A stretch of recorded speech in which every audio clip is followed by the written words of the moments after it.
आप भी इस स्टोरी को सुनने वाले हो, इसलिए स्टार्ट करने से पहले आपको एक वार्निंग दे दूं कि जो भी उसके बारे में जान जाता है उसे भी श्राप लग जाता है, इसलिए इस वीडियो को अपने रिस्क पर देखना। लेकिन ऐसा क्या है इस स्टोरी में, वो जानने से पहले हेलो गाइज, मेरा नाम है अविनाश कुमार और आप देख रहे हो Seiko official show horror stories. ये कहानी है अर्पित की। अर्पित को सोलो ट्रैवलिंग करना बहुत पसंद था। वो अलग अलग जगहों पर जाता था और वहाँ पर टाइम स्पेंड करता था। और इसी जर्नी में एक्सप्लोर करते वक्त वो पहुंचता है उत्तराखंड के एक गांव में। पहले उस गांव का नाम मैं एंड में बताऊंगा, इसलिए स्टोरी को ध्यान से जरूर सुनना। दुनिया के शोर शराबों से दूर ये गाँव अपने आप में एक स्वर्ग के जैसा था, या फिर शायद छुपे नर्क के जैसा। इस गाँव में एक छोटा सा कैफे था जहाँ पर अर्पित को एक सुरेश नाम का लड़का मिलता है। अगले कुछ दिनों तक सुरेश अर्पित को वो गाँव घुमाता है और उसका ख्याल रखता है। दोनों में काफी हद तक दोस्ती हो जाती है। एक दिन बातों ही बातों में सुरेश बताता है कि मैं भी इस गाँव से नहीं हूँ, मैं तो दिल्ली से भाग कर यहाँ पे आया हूँ। अर्पित पूछता है तुम इतनी दूर आए हो, तुम्हें अपने पेरेंट्स की याद नहीं आती? तभी सुरेश रोने लगता है और बताने लगता है कि मैं यहाँ पर अपनी मर्जी से नहीं आया, मुझे यहाँ जिसने भेजा है। इतने में कॉन्वर्सेशन इंटरप्ट होती है और ऐसा लगता है कि सुरेश बहुत ही इंपॉर्टेंट चीज बताने जा रहा था, लेकिन उसके पीछे से उसे कोई रोक लेता है। मानो कोई था जो नहीं चाहता था कि सुरेश इस सीक्रेट को बताए, या फिर शायद इस गाँव के सीक्रेट के बारे में किसी को भी पता चले। कुछ दिन के बाद जब अर्पित की ट्रिप कंप्लीट होती है तो उस गांव को छोड़कर बाहर जाता है। और बाहर जाते वक्त जो आसपास के लोगों ने उसे बताया, वो जानने के बाद उसकी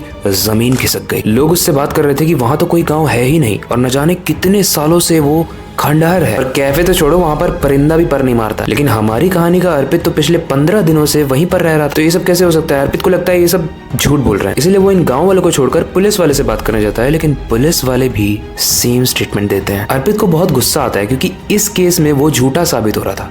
कोई मान ही नहीं रहा था कि वहां पर कोई भी कैफे था, वहां पर कोई भी गांव था।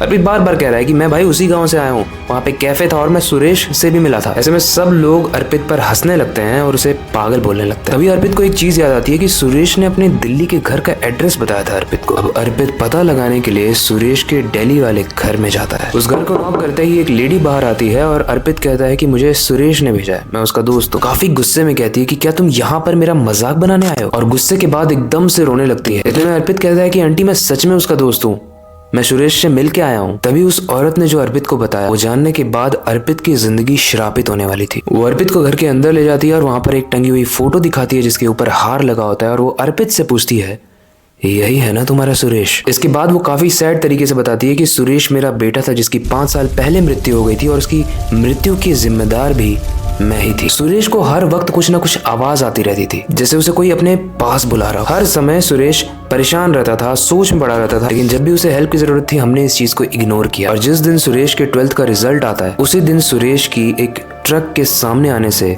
मौत हो जाती है। अर्पित इस बात को सुनने के बाद मानो अंदर से सहम सा गया, क्योंकि वो अभी मिलके आया था सुरेश से। खैर काफी डीप थिंकिंग में वो घर से बाहर जा ही रहा होता है, काफी कुछ सोचते हुए, लेकिन तभी उसे सामने सुरेश दिखता है। वही सुरेश जो उत्तराखंड के गांव में उससे मिला था। इस बार सुरेश नॉर्मल तरीके से नहीं दिख रहा था, वो काफी क्रीपी, काफी हॉरर तरीके से दिख रहा था और उसके चेहरे पर एक अजीब सी मुस्कान थी। और वो अर्पित के कंधों पर हाथ रखते हुए कहता है कि अब ये श्राप तुम्हें भी लग चुका है, क्योंकि जो भी इस गांव के बारे में जान लेता वो इस श्राप से बच नहीं पाता है। और गाइस अगले दिन से ही अर्पित को कुछ ना कुछ आवाजें सुनाई देने लगी, जो माना जाता है सेम आवाजें हैं जो सुरेश को सुनाई देती। और वो आवाज थी आ जाओ मेरे पास, आ जाओ। चाहे दिन हो, चाहे रात हो, चाहे सुबह हो, चाहे शाम हो, हर वक्त अर्पित को वो आवाज सुनाई देती थी। और उसे कई बार ऐसा भी लगता था कि हमेशा उसके साथ कोई ना कोई है जो दिख नहीं रहा है बट है। गाइस ये स्टोरी सुनने में अनबिलीवेबल लग रही होगी, लेकिन उत्तराखंड के अमरेट गांव को भूतों का गांव माना जाता है और आज भी सेम स्टोरी है। जिस किसी को भी सुरेश के बारे में पता चलता है उसे ये श्राप लग जाता है। अर्पित को लगा, उसकी माँ को लगा, उन सारे लोगों को लगा जिसको सुरेश और उस गाँव के बारे में पता चला। और बोलते हुए बहुत बुरा लग रहा है, बट ये स्टोरी अब आपको भी पता है। वेल मैंने पहले ही वार्निंग दी थी, तो आई थिंक कि आप इस चीज को लेकर बुरा तो नहीं मानोगे। वेल अगर आपको भी इस तरीके की आवाज सुनाई दे रही है या फ्यूचर में कभी सुनाई दे, तो नेक्स्ट एपिसोड्स में मेंशन जरूर करके बताना, क्योंकि मैं कमेंट्स पढ़ता हूँ। पहले स्टोरी आपको कैसी लगी, उससे रिलेटेड कोई भी फीडबैक हो आप कमेंट सेक्शन में जरूर बताना, क्योंकि वो बताने के लिए ही होता है। नेक्स्ट एपिसोड की एक्साइटमेंट को दिखाते हुए कमेंट जरूर करना नेक्स्ट एपिसोड। और अंत में मैं बस यही कहूंगा जो हमेशा कहता आया हूँ, अपनी क्यूरियोसिटी को डाई मत होने देना, नई चीजें सीखते रहना, अपने बेड के नीचे और खिड़की के बाहर जरूर देख लेना। वेल देखो या ना देखो कोई फर्क नहीं पड़ता है, क्योंकि श्रापित तो तुम हो ही चुके हो। मिलते हैं अगली वीडियो में।